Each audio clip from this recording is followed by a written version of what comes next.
আবির পরিচালিত নয়াবাদ তিতাস থিয়েটার ১৪ বছর পূর্তি অনুষ্ঠিত হল। আজ ২১শে জুন শনিবার কলকাতার রবীন্দ্র সদনে ঠিক বিকেল ৫টায় অনুষ্ঠিত হল ১৮ই জুন বৃহস্পতিবার আবির পরিচালিত নয়াবাদ তিতাস থিয়েটারের ১৪ বছর পূর্তি।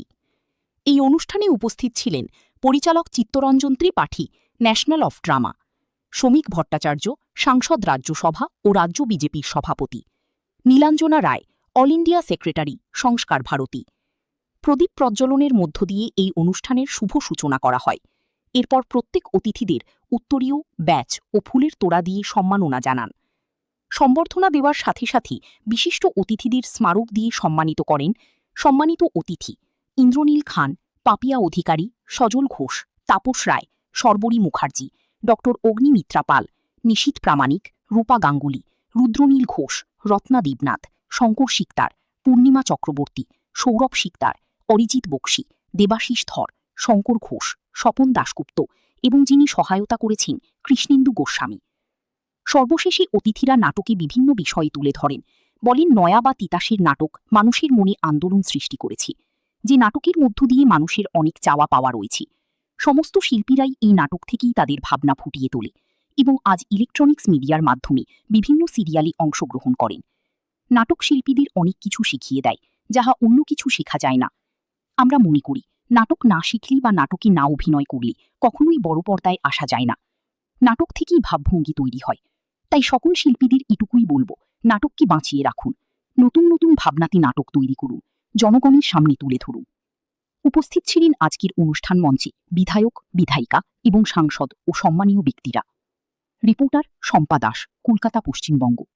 स्टडी करते हैं तो एंथ्रोपोलॉजी कहता है कि ये रिचुअल्स से लगभग शुरू हुआ। तो रिचुअल्स की जब बात करते हैं तो ऋग्वेद, वैदिक ईरा में अगर हम चले जाएं, ग्रीक थिएटर लोग कहते हैं कि पोएटिक्स, अरिस्टोटल ये वो कहते हैं, लेकिन ये सब क्या है कि हमारे पास वेस्टर्न वर्ल्ड से आया। और क्योंकि अंग्रेज़ हमारे ऊपर राज करते थे, उनके हाथ में बंदूक था और वो गोरे दिखते थे, तो आज भी गोरे का फैसिनेशन बहुत है लोगों को। इसलिए लोगों ने ऐसा मान लिया कि थिएटर जो है, रंगकर्म जो है वो बाहर से आया होगा, ग्रीक थिएटर से आया और वहाँ पे जो भी सब होता था, पर ऐसा नहीं है।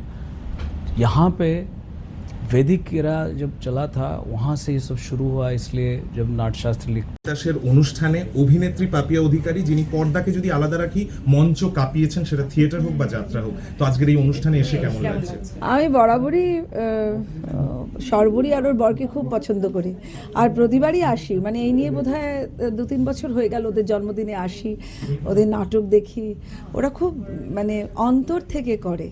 এমনি নাটকটা না অন্তর থেকেই করতে হয়, কিন্তু খুব মানে ওদের আবেগটা এত বেশি এবং এত কষ্ট করে করেছে। আর এবং রবীন্দ্র সদন পেয়েছে, রবীন্দ্র সদন এর আগে পাইনি। মানে বিজেপি সরকার না এলে তো রাস্তায় দাঁড়িয়ে করতে হতো আর কি। তো রবীন্দ্র সদন পেয়েছে, মানে ওই জন্য আমার ভীষণ একটা ইম্পর্টেন্ট জায়গায় চলে যাচ্ছিলাম, নর্থ ক্যালকাটা। সেখানে কলেজের সব ছেলেমেয়েরা রাজনীতি ভুলে রাস্তায় নেমেছিলেন, প্রতিবাদে সোচ্চার হয়েছিলেন। তেমন আমি যেমন ভারতীয় জনতা পার্টির রাজ্য সম্পাদিকা হিসেবেও যেমন রাস্তায় ছিলাম, তেমনি আমাদের দল নয়াবাদ তিতাস তৈরি করেছিল নাটক রামবাবু, যা অভয়ার প্রেক্ষাপটকে সামনে রেখে। ফলে রামবাবু নাটক ছিল জীবন্ত দলিল অভয়ার অত্যাচারের। আমরা এই রামবাবু পশ্চিমবঙ্গে করেছি, দিল্লিতে আমরা ভারত রঙ্গমহোৎসবে করেছি, কিন্তু দুঃখের বিষয় আমরা পশ্চিমবঙ্গে সরকারি হল পাইনি। আমরা আজকে যখন রবীন্দ্র সদনে ঢুকছি, তখন এখানকার যারা কাজ করেন, গেটে থাকেন, টর্চ দেখান, হল দেখেন, তারা বলছেন, দিদি আপনি 6 বছর পর রবীন্দ্র সদনে এলেন। তো আমি বললাম, এটা আমাদের কিছু করার নেই, আমাদের ঢুকতে দেয়া হতো না, আমাদের বলা হয়েছিল, আমরা ব্রাত্য, কারণ আমরা বিরোধী রাজনীতি করি। কিন্তু আজ আপনাদের সামনে কথা দিলাম, ভারতীয় জনতা পার্টির এই সরকার প্রতিষ্ঠা হওয়ার পর থিয়েটার কোনো রাজনীতির রং দেখবে না। থিয়েটারের মানুষ থিয়েটার করবেন, থিয়েটারের মানুষ থিয়েটার